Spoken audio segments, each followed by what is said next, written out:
আসসালামু আলাইকুম ওয়া রাহমাতুল্লাহি ওয়া বারাকাতুহু।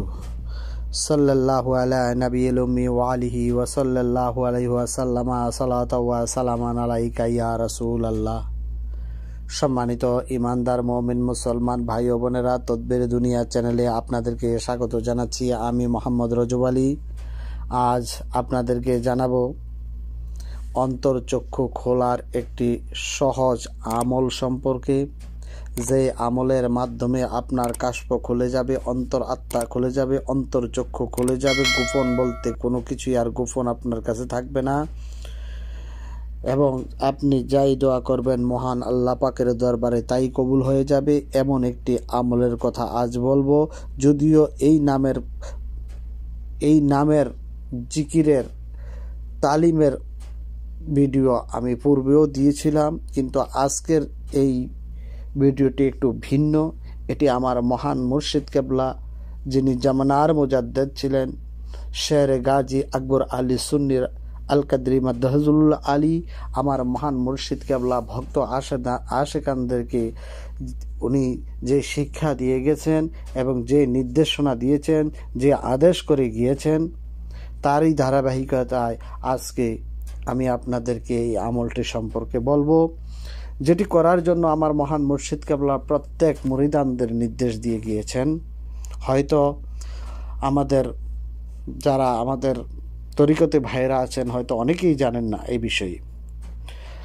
তো এক ভাই কয়েকদিন আগে আমাকে রিকোয়েস্ট করেছিলেন যে আমার মহান মুর্শিদ কেবলার যেই সমস্ত আমল বা আদেশ উপদেশ রয়েছে এইসব বিষয়ে যেন আমি কিছু প্রকাশ করি।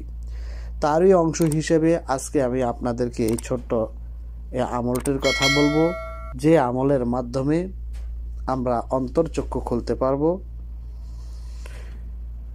তো চলুন আমরা কথা না বাড়িয়ে আমাদের আজকের মূল আলোচনায় আমরা ফিরে যাই। আমাদের আজকের আলোচনার বিষয়টি ছিল যে আমরা অন্তরচক্ষু কিভাবে খুলবো এবং আল্লাহ পাকের দরবারে যাই দোয়া করব আল্লাহ পাক রব্বুল আলামিন সঙ্গে সঙ্গে কবুল করে নেবেন এই বিষয়ে। তো এই বিষয়টি করতে হলে কি করতে হবে? আল্লাহ পাকের যে জাতি নাম রয়েছে ইয়া আল্লাহু, এই নামটি ইসমে জাত, আল্লাহ পাকের জাতি নাম, আল্লাহ পাকের সত্তাগত নাম, সমস্ত নামের সমষ্টি হচ্ছে এই ইয়া আল্লাহু। এই বিষয়ে আমার মুর্শিদ কেবলা বলতেছেন, যদি কোনো ব্যক্তি দৈনিক 1000 বার ইয়া আল্লাহু পাঠ করে, তার দোয়া কবুল হবেই হবে ইনশাআল্লাহ, এতে কোনো সন্দেহ নেই। আমার মহান মুর্শিদ কেবলা বলতেছেন, যদি কেহ প্রতিদিন 1000 বার ইয়া আল্লাহু নামের জিকির করে, আল্লাহকে ডাকে, তাহলে সে যে দোয়াই করবে আল্লাহর দরবারে নিঃসন্দেহে তা কবুল হয়ে যাবে ইনশাআল্লাহ। আর যদি কেহ প্রত্যেক নামাজের পরে 100 বার আল্লাহ ইয়া আল্লাহু নামের জিকির করতে পারে, তার বাতিন চোখ খুলে যাবে, তার বাতিনের চোখ খুলে যাবে, অর্থাৎ অন্তর চক্ষু খুলে যাবে। তার কাছে কোনো বিষয় আর গোপন থাকবে না। কারণ আপনার যখন বাতিন চক্ষু খুলে যাবে, অন্তর চক্ষু খুলে যাবে, আল্লাহর সমস্ত গোপন বিষয় আপনার সামনে দৃশ্যমান হয়ে যাবে। তো কাজেই আমরা প্রত্যেকেই, বিশেষ করে আমি আমার মহান মুর্শিদ কেবলার সমস্ত ভক্ত আশেকানদের এবং আমাদের তরিকতে ভাইদের প্রতি বিশেষ করে অনুরোধ করব, আসুন আমরা প্রত্যেকে এই আমলটি করার চেষ্টা করি। প্রত্যেক নামাজ শেষে আল্লাহ পাকের 100 বার জিকির, আল্লাহ পাকের জাতি নামের জিকিরটা আমরা আমাদের জীবনের অধ্যায় করে নিই। নিশ্চয়ই আমার মহান মুর্শিদ কেবলা যে আদেশ দিয়ে গেছেন, উপদেশ দিয়ে গেছেন, নিশ্চয়ই আমাদের অন্তরচক্ষু এই জিকিরের মাধ্যমে খুলে যাবে। আর এই অন্তরচক্ষু খুলে গেলে মহান আল্লাহ পাকের যে গোপন রহস্য, কোনো কিছুই আর গোপন থাকবে না, সেটা আমাদের সামনে দৃশ্যমান হয়ে যাবে। এরপরে আমার মুর্শিদ কেবলা আরো বলতেছেন যে যদি কোনো ব্যক্তি 3125 বার এই ইয়া আল্লাহু নামটি লিখে আটার গুলির মধ্যে ভরে, যেই সমস্ত নদীতে বড় বড় মাছ থাকে, বিশেষ করে নদীর কথাই বলছে, ওই নদীর মধ্যে ওই আটার গুলিগুলো ফেলানোর জন্য প্রতিদিন 3125 বার লিখে নদীতে নিক্ষেপ করলে আল্লাহর ফজলে 20 দিনের মধ্যে তার যে কোনো মনোবাসনা পূর্ণ হবে। আপনি যদি 20 দিনে আমলটি করেন, আপনার যে কোনো মনোবাসনা পূর্ণ হয়ে যাবে। এমনকি দুনিয়ার বাদশাহী চাইলেও কবুল হবে, তবে শর্ত হলো যে আপনাকে মিথ্যা বলা যাবে না এবং সমস্ত গুনাহের কাছ থেকে বেঁচে থাকতে হবে।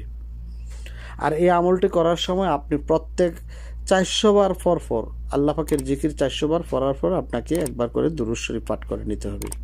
আল্লাহর ফজলে যা চাবে তাই পাইবে, কোনো সন্দেহ নাই। আমার মহান মুর্শিদ কেবলার এটি পরীক্ষিত আমল। এই আমলটি আমার মহান মুর্শিদ কেবলার পরীক্ষিত আমল। এই বিষয়ে ইয়া আল্লাহু নামের বা ইয়াহু নামের আরও বহু মর্মভেদ রয়েছে। আমি পরবর্তী সময় ইনশাল্লাহ আপনাদের কাছে তা প্রকাশ করব।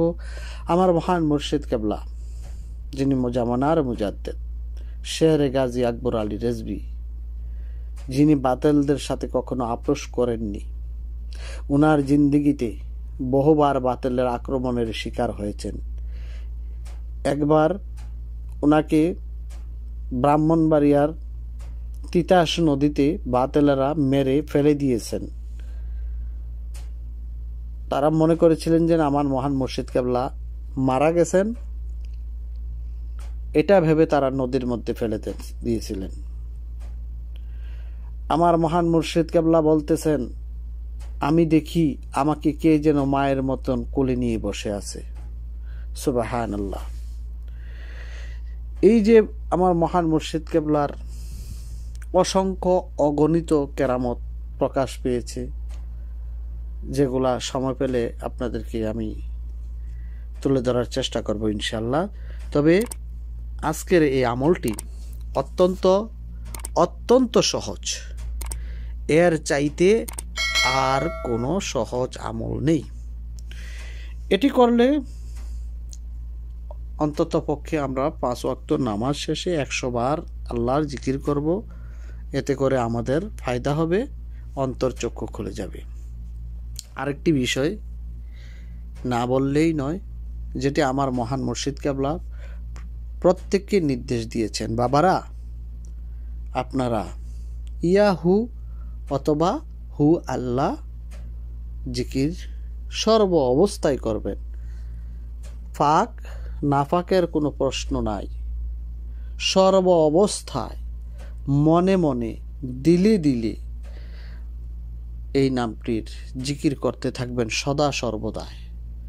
আপনার পাশের কেউ বসে আছে, ওই পাশের ব্যক্তিটিও যেন না বুঝতে পারে যে আপনি কি করতেছেন, এমনভাবে অন্তর দিয়ে মহান আল্লাহ পাকের জিকির করবেন।